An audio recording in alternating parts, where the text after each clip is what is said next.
How to delete Halifax account. If you would like to delete your Halifax bank account completely and close it for good, right? There are numerous ways to do this. One is that you can directly go to their website and log into your online or mobile banking, go to the manage account section and choose the option to close your account, but just make sure that you don't have any funds left inside your account because you will not be able to withdraw them later once you delete it. But the option that I would personally recommend you is that you actually contact the Halifax customer service. Now, to contact them, it's also quite simple. Just come to their official website, which is halifax.co.uk. Scroll all the way to the bottom of the screen in the footer section under Help and Security. You'll find an option called Call Us. So just go to the Call Us button right there.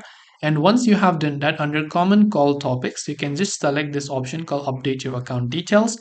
And right here, you can simply call this number, or if you're from outside of the UK, then you can call in another number with the country code. Now here you'll see when they are open. You can also call other numbers to try and simplify them. So find a phone number for bank account. For account queries, you can simply call them and let them know that you would like to delete your account, and they should be able to guide you through it. Or you can also talk to a customer service. If you're not comfortable with calling, you can talk to a live chat user as well. So I hope that this video pretty much helped you. If you have got any further questions, feel free to leave them down in the comments below. Thank you for watching and see you soon in the next video.